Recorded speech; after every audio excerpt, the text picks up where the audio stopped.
Olá, seja muito bem-vindo novamente. Agora, nessa aula, nós vamos falar um pouco mais sobre auditoria, voltada para a auditoria de sistemas em específico, onde nós vamos abordar a certificação CISA, né, que é muito conhecida aí e foi desenvolvida pela ISACA, né? Nós comentamos até na primeira aula sobre essa certificação, mas eu não dei maiores detalhes sobre ela. E agora a gente vai ver um pouquinho mais sobre os conceitos da auditoria, né, e o que nós temos aí em relação ao uso, por exemplo, dos conceitos que são abordados na certificação, né? Lembrando que não é uma aula sobre a certificação em si, mas por ser aí um instrumento bastante reconhecido no mundo todo, né? Diversos profissionais buscam o conhecimento para obter essa certificação. Vale muito a pena que a gente tenha esse conhecimento, que a gente pelo menos entenda um pouco de como que funciona o conceito, né, por trás de todo este material que a CISA, né, a certificação CISA, tem a nos oferecer. Então, vamos dando sequência aqui. O primeiro passo é entender qual é o objetivo, né, do processo de auditoria. Então, o objetivo básico, né, nós temos aí alguns tópicos que nos ajudam a entender um pouco melhor, sendo o primeiro deles que é desenvolver e implementar uma estratégia de auditoria baseada em riscos. Então, a gente já começa a ver algumas palavras como riscos, ameaças. Aí mais à frente a gente pode discutir um pouco melhor esse assunto quando nós abordamos também a modelagem de ameaças, né, que é um instrumento bastante interessante. Nós vamos ver um pouco aí uma ferramenta ou duas para fazer a modelagem de ameaças com base em conhecimento do STRIDE, né, para o desenvolvimento seguro de software, que já nos dá uma boa instrumentação, né, um bom norte de como agir aí em relação à modelagem de ameaças. E vamos falar também sobre essa questão da gestão de riscos, né, e como que a gente pode trabalhar com ela. Uh, então, voltando aqui, né, para os objetivos, o segundo deles é o planejamento de auditorias específicas, né, compreender o que nós temos que avaliar, quais as normas que estão envolvidas e como que nós devemos seguir. Na próxima etapa seria a realização de auditorias de acordo com as normas, diretrizes e boas práticas, né? O que foi estabelecido, o que foi pré-definido, que é o nosso parâmetro de atenção, né? O parâmetro que nós vamos ter para saber se aquele sistema está adequado ou não. Na sequência, lidar com conflitos, riscos potenciais e comunicar resultados da auditoria para as partes interessadas. Então, sempre estabelecer uma boa comunicação, ter aí um bom canal de comunicação, né? Um bom relacionamento com as demais pessoas, para que você possa fazer um bom trabalho na parte de auditoria, e também poder coletar mais informações, né? Então, durante todo o procedimento, nós estamos sempre trocando informação, obtendo informação nova, né? Então, é importante que a gente consiga ter este canal, tanto para comunicar resultados, quanto para obter mais informações para melhorar a nossa visão, para melhorar, uh, inclusive, né, o resultado que a gente pode trazer. E também, dependendo dos riscos, né, que a gente tem, os riscos potenciais, né, para ter uma agilidade maior na resolução destes riscos ou diminuição desses riscos, né? Uh, e aí, por fim, implementar práticas de gerenciamento e controle de riscos enquanto mantendo a independência, né?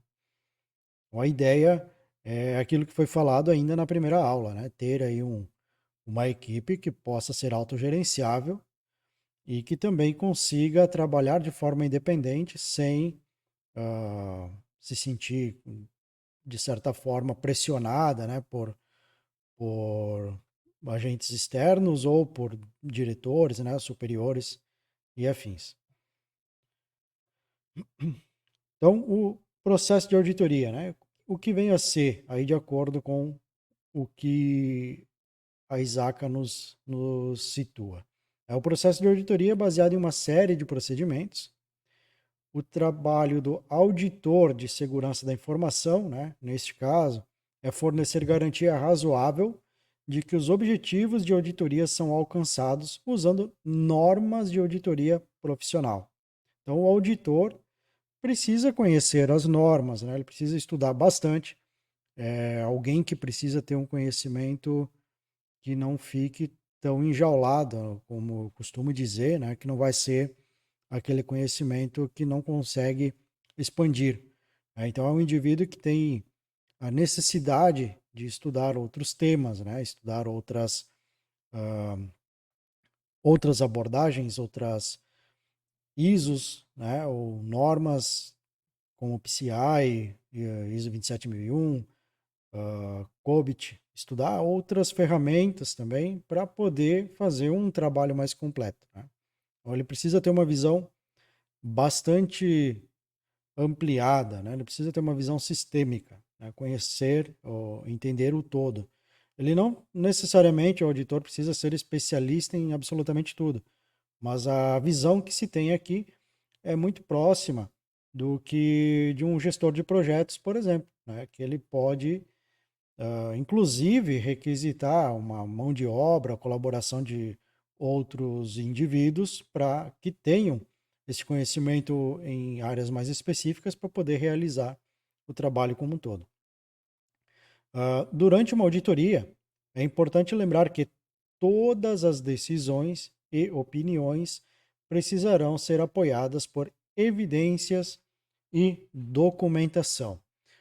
Para quem atua na área de perícia, na área de investigação, né, já está mais acostumado a ouvir principalmente este termo evidências, né? E aonde nós vamos buscar essas evidências? Nos logs de sistemas, né? Nos logs de eventos do Windows, nos logs de servidores como o Internet Information Service, né? O IIS, no Apache, no Nginx, em logs de microserviços, né? De containers, em logs de nuvem, em qualquer que seja a ferramenta de log ou o artefato que possa nos dar um bom subsídio, né, que possa nos dar informações credíveis. Importante lembrar que, do ponto de vista de manter esse log, né, de gerenciamento desses logs, é importante ter a garantia de que data e hora dessa documentação toda, né, desses artefatos todos, eles estejam adequados. Né? Porque nós precisamos, em, podemos necessitar eventualmente, numa causa onde envolva o Marco Civil, ou envolva a lei da Carolina Dickmann, o LGPD, para poder ter alguma resposta de quando ocorreu um determinado incidente, ou quando, se você estiver trabalhando num contexto onde tem que investigar alguma fraude. Então é importante ter o data e hora muito bem definidos, alinhado aí com o NTP. Tá? Documentação. A documentação é basicamente o mesmo que o log. Né? Entretanto, quando nós estamos falando também de documentação, vem aqueles arquivos que foram elaborados por equipes, né, para determinadas ocasiões, para determinados desenvolvimentos, configurações, e poder fazer a indexação, né, deste material todo e correlacionar, né, os eventos para ter aí uma boa linha do tempo, né, para se for a questão de responsabilizar um usuário, se for a questão de poder rastrear, né, o evento desde o seu início, entender como que ele ocorreu. Vamos pensar numa situação onde haja uma invasão, né, num sistema, invasão aí numa rede, poderem compreender o que aconteceu, né, a partir do momento que o invasor conseguiu entrar naquele ambiente, se ele utilizou um malware e esse malware ele possa vir a se espalhar, né, em outras máquinas, a gente poder compreender o comportamento daquele malware em específico. Nós vamos ver um pouquinho mais à frente um exemplo, né, de engenharia reversa, a gente vai falar um pouquinho mais de malware, só para compreender mesmo como que funciona. Mas todos essas operações que ocorrem nos nossos dispositivos informáticos, elas deixam rastros, né?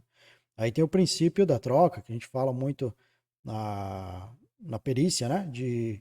Uh, a questão da transferência, né? O que Edmund Locard nos trouxe, né? Então, todo contato deixa uma marca, né? E a gente pode rastrear isso.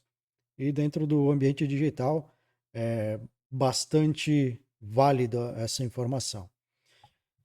E é responsabilidade do auditor garantir a consistência no processo da auditoria ou no processo de auditoria. Então, é um indivíduo que, como eu comentei, ele precisa ter uma visão bastante ampla, ter um conhecimento aprofundado daquele objeto de análise dele, né, aquele objeto de auditoria, e também conseguir entender quais são as etapas que envolvem esse processo e, se for o caso, né, compreender o momento que ele precisa contar com o apoio de outros indivíduos para poder fazer um excelente trabalho.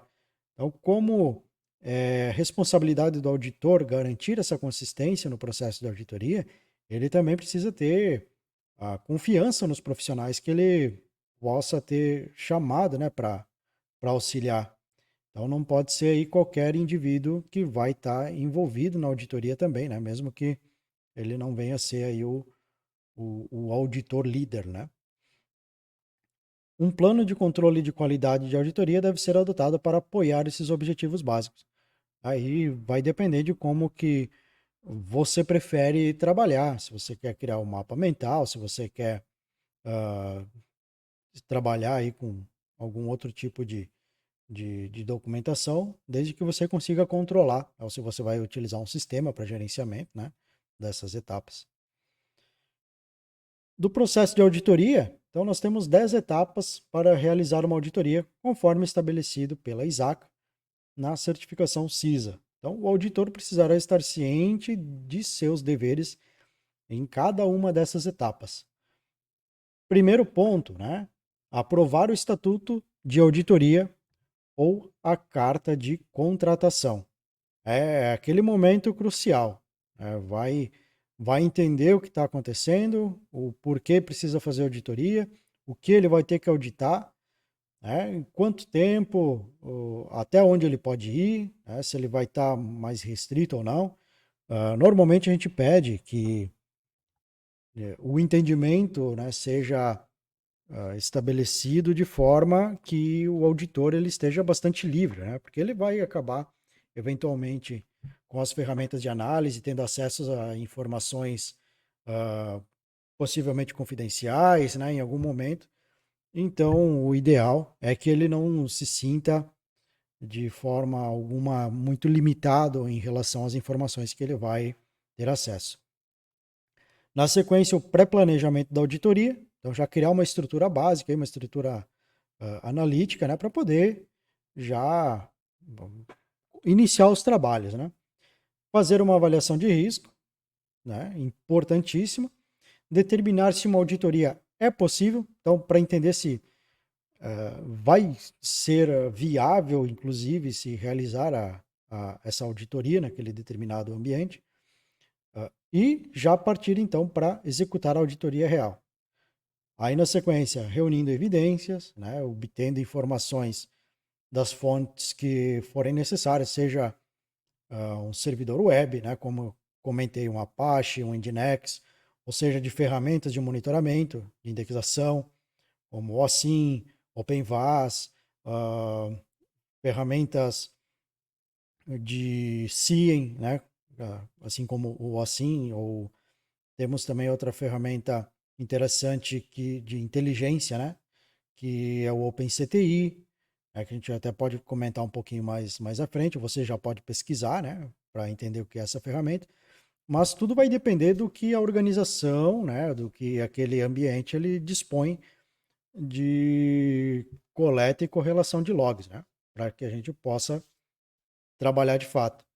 Então, ainda nessa fase de pré-planejamento da auditoria, né, compreender quais são os itens que existem naquela rede, né, existem naquele sistema em específico, vai te dar um apoio bastante interessante para poder executar a auditoria de fato, né, que é o passo onde nós ah, vamos colocar a mão na massa e reunir essas evidências. Tá? Na sequência, realização de testes de auditoria, inclusive para saber se aquilo já está de fato consolidado, analisando os resultados, aqui inclusive para tirar falsos positivos, para saber se a informação é credível ou não. Na sequência, reportando os resultados e, por fim, conduzindo quaisquer atividades de acompanhamento que venham a surgir posteriormente, né? Seja num, num plano de melhoria contínua, né? Ou algo nesse sentido. De, e aí, partindo então para alguns passos, né, que a gente já pode seguir, quais são as definições que nós temos? Estabelecendo e aprovando um estatuto de auditoria. É o primeiro ponto que foi comentado na nossa listinha aí de 10 itens. O primeiro objetivo da auditoria é estabelecer um estatuto de auditoria, que ele dá autoridade para realizar uma auditoria. Aqui você já vai ter possivelmente até um documento aí de um NDA, né? Para garantir a confidencialidade, enfim, vai depender aí de como que você vai trabalhar, né? E como que a empresa também vai poder te fornecer essas informações. O estatuto de auditoria é emitido pela administração executiva ou pelo conselho de administração. Então, vai depender aí do apoio da alta administração para, inclusive, você poder trabalhar. Né? Quando nos referimos aí à administração, estamos nos referindo ao auditado, né? Salvo indicação ao contrário. Então, muitas vezes, quem vai ter que te dar o apoio é, inclusive, quem vai ser auditado, né? O Estatuto de Auditoria deve declarar claramente, né, a declaração de responsabilidade da administração, seus objetivos e delegação de autoridade. Então tem que ficar bem às claras, tudo bem ciente, né, a responsabilidade de cada um e aquele acordo, né, de não interferir na auditoria. Na sequência, né, ainda nós temos que o Estatuto de Auditoria descreve sua responsabilidade, autoridade e prestação de contas, que basicamente a responsabilidade visa, né, fornecer o escopo com metas e objetivos. A autoridade, então, concede o direito de realizar uma auditoria e o direito de obter acesso relevante à auditoria.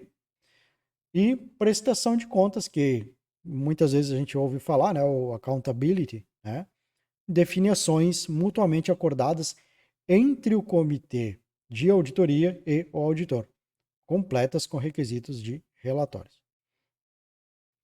Tá? Acho que só ficou duplicado aqui, tá? É sem querer. Então, o que vem a ser o comitê da auditoria, ainda dentro do nosso primeiro tópico. Cada organização deve ter um comitê de auditoria composto por executivos de negócios. E o objetivo do comitê de auditoria é aconselhar o tesoureiro executivo sobre estratégias, prioridades e garantias de controle interno. Ao comitê de auditoria é delegada a autoridade para revisar e contestar as garantias de controles internos feitas pela administração executiva. Então aqui a gente já vê novamente aquela preocupação do trabalho, né, independente, né, que ele não fique atrelado, né, às regras impostas pela alta administração.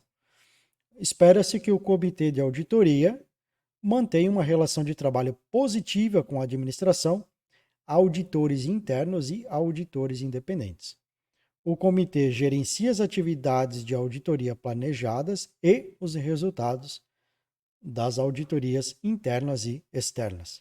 Então é um grupo que vai ser estabelecido, né, um grupo de trabalho que vai ser o responsável pelo gerenciamento de tudo isso. Né? Então é aquela equipe que normalmente você vai comunicar no processo de auditoria.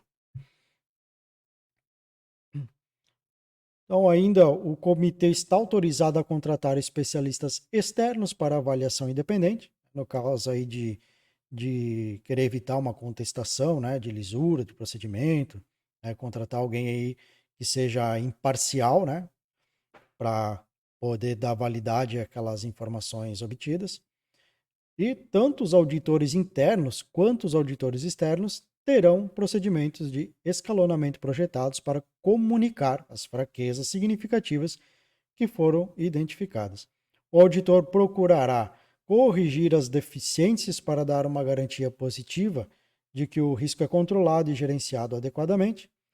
O chefe da auditoria interna e o representante da auditoria externa devem ter livre acesso ao presidente do comitê de auditoria. Então, aqui a gente está sempre falando, comitê de auditoria, né, o presidente do comitê de auditoria, a gente não está falando aqui do presidente da organização, né, a gente está falando aí de auditores e o comitê que gerencia, né, todo este procedimento. Isso garante uma oportunidade de levantar quaisquer preocupações que o auditor possa ter em relação a processos, controles internos, riscos e limitações. Perfeito? Então, na sequência, temos a carta de contratação, né, aquele segundo documento, né, o segundo passo que nós temos. O Estatuto de Auditoria permite a delegação de uma auditoria a uma organização externa por meio de uma carta de contratação. Essa carta de contratação ela ajuda a definir o relacionamento com o auditor independente para atribuições individuais e a carta registra o entendimento entre o comitê de auditoria e o auditor independente. Então é o documento aqui fundamental, né? É aquele momento que se deixa tudo às claras, né? Quais são os limites, quais são as atribuições, né? O entendimento de tudo que vai ocorrer no processo da auditoria.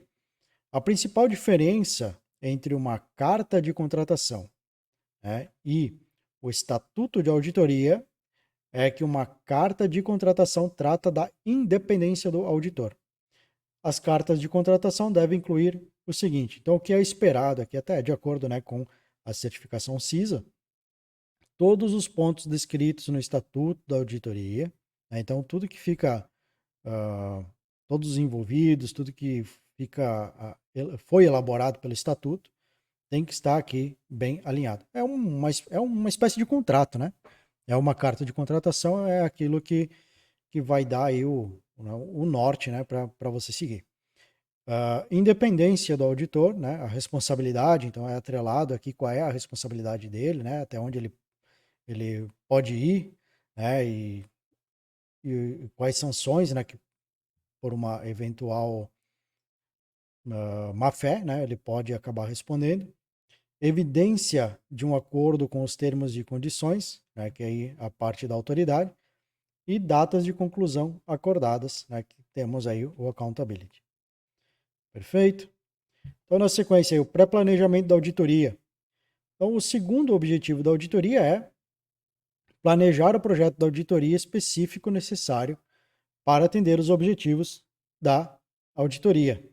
A análise deve ocorrer pelo menos anualmente para incorporar o fluxo constante de novos desenvolvimentos, tanto na indústria quanto na área de auditoria. Seus objetivos de auditoria incluirão a conformidade, né? Então, estar em conformidade com algo, com os padrões de auditoria profissional e as leis aplicáveis. Então, a gente tem que estar aí de acordo com as normas estabelecidas, né? Com aquilo que foi pré-definido, aquilo que é esperado e, inclusive, com as leis aplicáveis, né, naquele cenário, naquele contexto.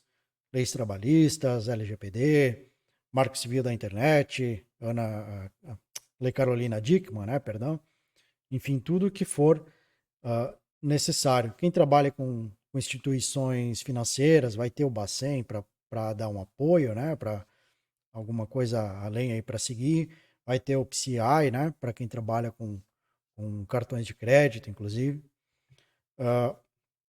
E aí o auditor de segurança da informação, né, precisa estar preparado para justificar qualquer desvio dos padrões profissionais de auditoria, né? E o desvio é entendido como um evento raro. Então pode acontecer, né, uma necessidade de seguir um pouco fora do padrão estabelecido, mas ele precisa justificar, né, caso isso ocorra.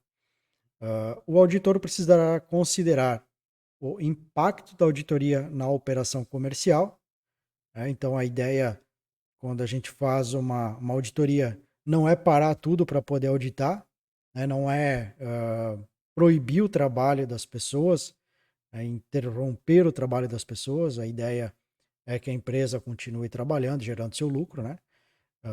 Não é interromper, né, o negócio, né, ou prejudicar o negócio da empresa. E o auditor precisará obter uma compreensão do negócio, sua finalidade e quaisquer possíveis restrições à auditoria. Tá? Então, aí no pré-planejamento, a gente tem que entender pelo menos isso.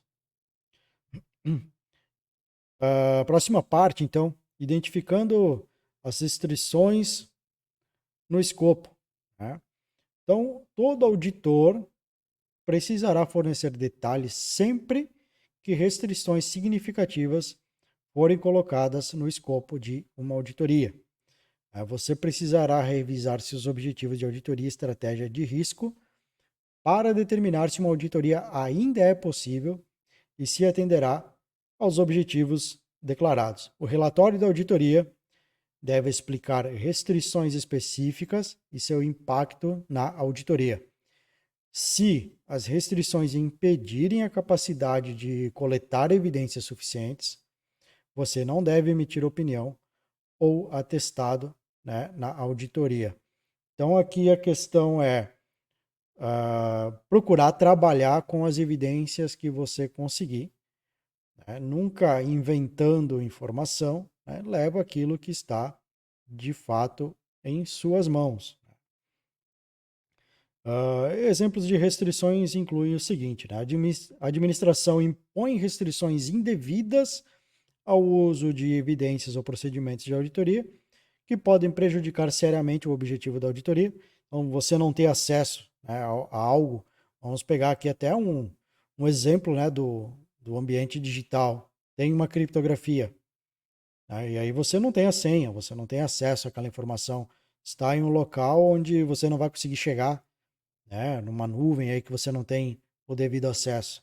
Então pode acontecer, né? E aí a gente precisa, obviamente, declarar isso e não de forma alguma inventar a informação, né? Se você não viu, se você não teve acesso, você não consegue provar, não há evidências, você não descreve. Agora, se houve limitações, se houve de fato alguma tentativa, né, de dificultar o processo de auditoria, você declara isso no documento. Incapacidade de obter novas provas suficientes por qualquer motivo, que é também dentro do exemplo que eu citei. Falta de recursos ou falta de tempo suficiente também pode ser um ponto negativo aí que a gente precisa tratar, pode ser algo que a gente precisa estar aí manejando, né, durante esse processo. E procedimentos de auditoria ineficazes. Então, também pode ter sido adotado aí um procedimento que não foi não eficaz para aquele momento, né? Então, você precisa saber lidar com isso, certo? Então, agradeço você por ter ficado nessa aula até o final. Próxima aula vamos dando sequência aí ao pré-planejamento da auditoria e os outros assuntos que a gente precisa para compreender um pouco melhor a certificação CISA, né, e compreender um pouco melhor aí o procedimento da auditoria de acordo com o que a ISACA, né, a grande instituição aí nos traz de informação. Bom, muito obrigado por ter ficado nessa aula até o final. Aguardo você na próxima aula. Até mais.